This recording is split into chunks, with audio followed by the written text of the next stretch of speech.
Uh, Hi everyone. Today we will be seeing on operator overloading. First, I will show you an normal example. This program doesn't use operator overloading. Then I will show you how this program can be improved by using operator overloading. Here we are storing a complex number, and we are adding two complex number, and we are going to print it. It's very simple program.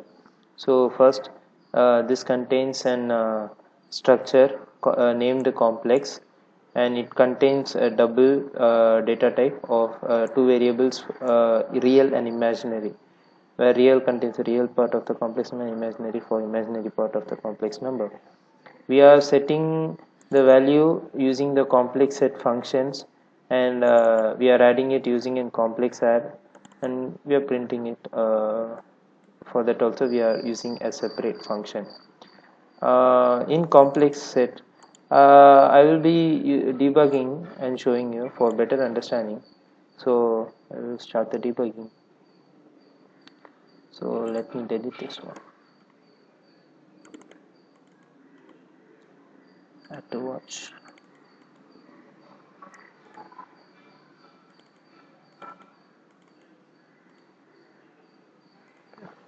So first we have entered the main function, and we three objects are being set up with the values. Since they are entering right now, some garbage values are being set up. Now we are going into the complex set function. So let us enter. Since the arguments passed for R and I are 1.0 and 1.0, see here it's 1.0 and 1.0. So this temp is right now, it will be some this temp dot real will get that R value, which is 1.0, and the temp dot imag will also get that I value, which is also 1.0. Now we are returning this temp to A, so A will get 1.0 and 1.0 as its value. See, 1.0 and 1.0, that's the complex number, sorry, the double as some 12, right? 1 2 3 4 5 6 7 somewhat. So the double has 16 decimal points. Anyway, let's move on to the B. In B also it will be the same, like we are going to pass the value to 2.0 to R and 2.0 to I. So I also will do that one also. So we are returning that temp complex to that B. So we are actually setting a value to that object using this function.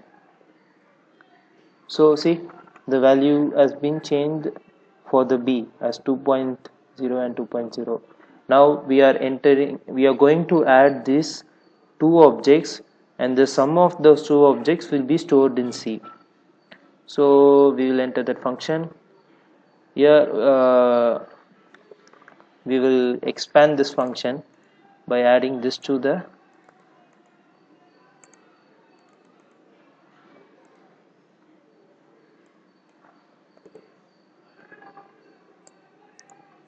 so here it's an complex. C1 is having 1.0 and C2 is having 2.0 in real part, and their imaginary part is also being mentioned here.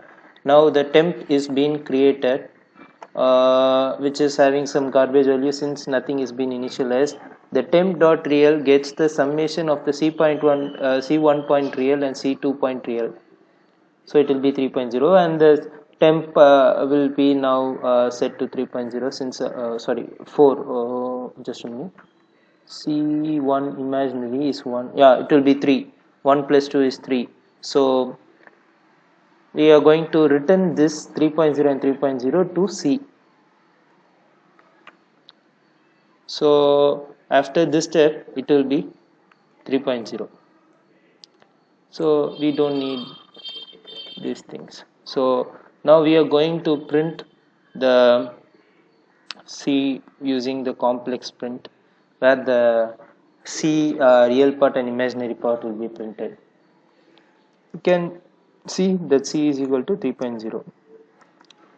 So likewise we are doing this problem with the help of the without the help of the operator overloading. Now let us see what will happen in case if operator overloading is performed. Now this program I changed it. It contains the operator overloading functions. So here also the same thing we are doing. We are creating an complex number. We are adding it, and we are also subtracting the complex numbers. So the complex number here has four objects, and first in that A we are setting the complex number. For B also we are setting, since we have seen how we set the A and B in the last program. I am not going to show it. Hope you had understood in the previous part. So first of all I need to stop this one. Now I will start it once again. So now it has four objects, so I will add one more object to the watch window. Yeah,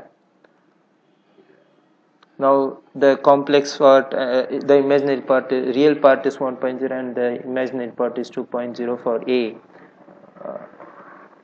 which you can see here, and the real part is 2.0 and the complex imaginary is 3.0 for B.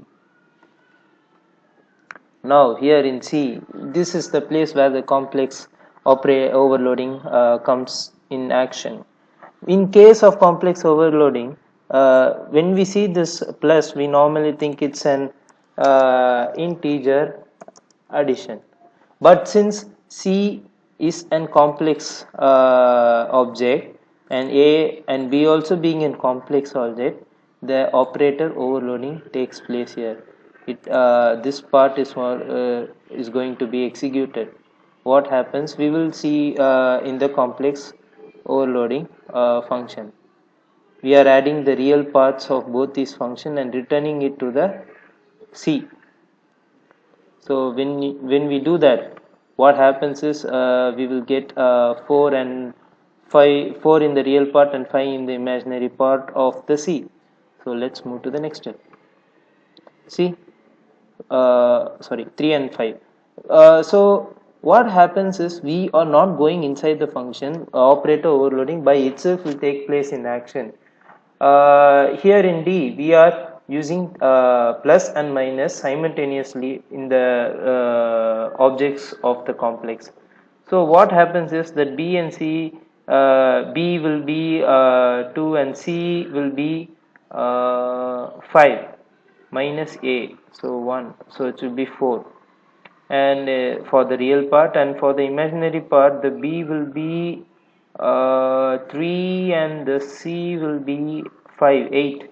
8 minus 2, 6. So 4 comma 6 will be the D value. See, so it's the normal program. Other things are executing as per the thing.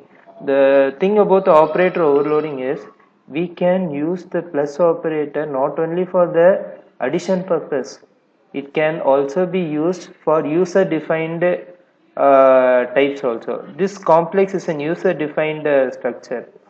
So we can modify the plus for other operations in performing the complex additions as per the user need. So this is how operator overloading are performed, and it can be also used for multiplication, division, modulo, anything as per the user need. The complex, the operator overloading is a very simple concept. The thing is we are using that operator for not only for in case of the plus operator, we are not only using it for addition, we are using it in the objects of some user defined data types. That is the main concept of the operator overloading. Other things as user need. Hope you understood this concept, and if you have any doubt please leave comments. Thank you.